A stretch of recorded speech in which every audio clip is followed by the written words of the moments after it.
revolution has gotten better and better and better. Things have got. The printing press made knowledge cheaper because we printed books. Steam engine made transportation cheaper. And the Industrial Revolution made manufacturing cheaper. Telecom made sending messages cheaper. Computers made computing calculations cheaper. Before, you would have hundreds of people doing calculations to figure out where the cannonball will fall. Now you just have a computer doing those calculations. Artificial intelligence is making the cost of prediction cheaper. And Bitcoin is actually making the cost of trust cheaper. And trust is a very, very big thing in human life, and we're going to walk you through the specifics of that. So tech adoption is actually happening at a faster and faster and faster pace. So over the last century, you'll see how the TV, as an example, went up to a massive adoption faster. Smartphones. There was a time when nobody had a smartphone, and suddenly billions of people have a smartphone. And guess what? We're right at the beginning of the Bitcoin era. So we're very, very early. People get confused, it's $40,000, how could we be early? In my mind, this is going to $1 million, $5 million, $10 million, and I'll show you exactly how. But the key thing to keep in mind is that we're very, very early. So if I gave you a piece of paper that goes all the way to the sun, this is the power of compounding. So go back to how there was a time when nobody had a smartphone, and then billions of people had a smartphone. That was a compounded pattern. It was exponential. And Bitcoin is following exactly that. So this is showing you the multiple of how the 20 turns goes. And then if you continue to 50, it doesn't even fit on the screen. So most humans, right, if you're not a mathematician, it's very tough to understand these exponential patterns. But if you understand exponential patterns, you can create value for yourself in terms of making money, you can make careers out of it, you can make businesses out of it. So humans started living together about 13,000 years ago. And they started trading wool, wood, wheat. And that trading, when that happened, the records, the transactions, where were they kept? They were kept in the head. Now, where is the trust in that? The trust is in your social circle. But if you wanted to trade, not in your village, but a village that's far away, there's no trust. So that's where writing was invented. And this is a really interesting thing. Writing was invented 5,000 years ago, not to communicate, but to maintain a record, to maintain a ledger. In Urdu, we say khata. That's why writing was invented. And from here, 2,500 years ago, gold coins were invented. And what was gold? It was the thing that basically allowed me to trust someone far away. Because gold was authentic. You could trust gold. So then after that, 1,200 years ago, paper currency was invented. And paper currency was backed by gold or silver or a commodity. And from here, you had the Medicis. The Medicis were an Italian family that invented banking. What is banking? Banking is a ledger. That's it. It's your checking account. I gave them 1,000 lira. They maintained it in a ledger. I withdrew some money. They maintained the ledger. What is modern day banking? It's a ledger. Your checking account, your savings account, your credit card account, your mortgage, everything is a ledger.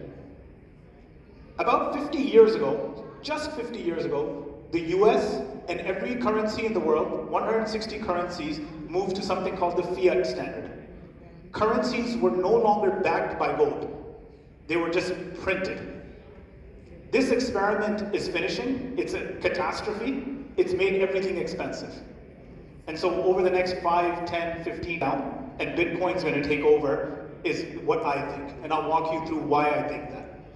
So if you think about the overarch of human history, memory was ledger 1.0, writing ledger 2.0, coins, money 1.0, paper currency, money 2.0, banking, ledger 3.0. Bitcoin is fiat currency was money 3.0, then Bitcoin is money 4.0 and ledger 4.0. That's the simplest way to understand this complicated technology. There's a lot of tech behind it, SHA-256, algorithms, blah, blah, blah. But the fundamental way to think about it, it's a ledger. It's a perfect ledger. Have you ever heard of the Bitcoin network being hacked? It's never been hacked. It's the perfect ledger. The example that I give, that if I got into a fight with you, I would go to your village, I would tell the guy who maintains the land records, here's 1 lakh rupees, here's $300, please change the land record. The land record would change. Suddenly, it's my land now. You can't do that in the Bitcoin world. So if I had the same fight with you in the Bitcoin world, I can't do that. And that's what Bitcoin basically is. The way to think about the ledger is that it's decentralized. So there are 15,000 people that are maintaining the ledger simultaneously. So I have to convince 15,000 people to change their records. And that's why it's super secure, and this is part of the network. And this is what most people get confused. There's Bitcoin, the network, and Bitcoin, the currency and the commodity. So you have to think of it in two different ways. The network is perfect, it's immutable, it doesn't change. Every single transaction is there, it's public, super secure, there's a lot of energy and work behind it, and it uses billions of dollars of energy and hardware to ensure that each transaction is valid. And that's why you can trust Bitcoin. I can't trust my bank. It's permissionless. Think of email. Why do you need permission to bank? So Bitcoin is a protocol that allows anyone to participate. So since we're in Pakistan over here, to open up a dollar account is a pain in the butt. To open up a Bitcoin account, walk in the park. It's permissionless. You don't need permission. It's space constrained and expensive. It's like the Fifth Avenue, right? It's pristine, and it costs to participate in the network. Moving on to money. This is the part that I think fascinates me personally. There's only 21 million Bitcoin. That's it. Gold, which is the safest asset known to humans, and I bow down to gold. I think gold is amazing. The amount of gold that was at 1%, 2%, 3%, 50% new gold was mined in the last 30 years. So the most conservative asset known to humans, gold, the supply is increasing. Bitcoin, 21 million 10 years ago, Bitcoin, 21 million today, 21 million 10 years from now, 21 million forever. And you can trust it because it's technologically coded into the system that it's only going to be 21 million. It's deflationary, and I'll walk you through that, what that means. It's a store of value. The next time when people say, what's its use? It stores value. And I'll walk you through some graphics around that also. It's a medium of exchange, it's portable. If I wanted to take $1 million worth of gold through the Lahore airport, $1 million, nobody can stop me. I can put words in my head that are the key to my Bitcoin. It's traceable, and that's why terrorists don't use it. The next time you hear people talk about terrorists using this for bad activity, it's fully traceable, it's transparent. Everyone can see every record. So nobody uses it for bad activity because everyone can see it. It's super divisible. This is another thing that most people think that, oh, I don't have $40,000. How do I buy a Bitcoin? You can buy 1,000 rupees worth of Bitcoin. You can buy 2,000 rupees of Bitcoin. You can buy whatever amount of Bitcoin you want. So don't think about that in a bad way.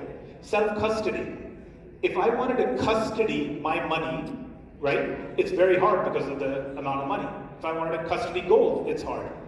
But Bitcoin, I can custody myself. In my phone, words in my head, boom. Very easy. And Bitcoin is an amazing company. Bitcoin's overall value is $800 billion. A lot of people that hear about Bitcoin the first time or are new to Bitcoin think about, typically a man with thick glasses, coding behind a computer. It's a geeky little project in some corner of the world, right? $800 billion, and it's in some really, really good company. It's right up there with Tesla, Apple, Aramco, Microsoft. That's how big Bitcoin is. And it's, by the way, 10 years ago, it was nothing. And it went like this. So it's going to easily eclipse gold, that 13.6 trillion, over the next 5 or 10 years at the pace that it's going. The Bitcoin price has gone up 112% annually over the last 10 years. Think about that. Every year, it's gone up by 112%. Not cumulatively, every year. Remember when I told you about compounding and that piece of paper going to the moon? This is what this is. It's literally scaling like nothing else that we've ever seen before. So the next time when people, like I think I mentioned this, right? When people say that, oh, you know what, it has no use, it stores value. That's its initial use. People can send money between each other. And slowly but surely, stores and others will also accept it. And people are working on the technology for that adoption to kind of happen. Here's another stat, right? If you don't believe me on the price and everything else I'm talking about, in 2012, there was 1 million people that had Bitcoin. Today, 50 million plus have Bitcoin. It's a 50x exponential pattern. Where is this graph going to go? It's going to keep going up. The hash rate, this is the amount of compute power that's behind Bitcoin, that is protecting it. So one of the jokes that people make is, behind the US dollar is the US military and the US Navy. It protects the US dollar. So behind Bitcoin is power and calculations. And this is billions of dollars of infrastructure that's in place protecting the network. The example I gave about the ledgers, right? There are 15,000 people maintaining the ledger. So they're in local parlance, there's 15,000 patwaris. They're simultaneously maintaining the ledger. And it makes this revolution very decentralized. That there's no centralization. You don't have to trust Islamabad or Washington, DC or London or Tokyo. Their power is distributed.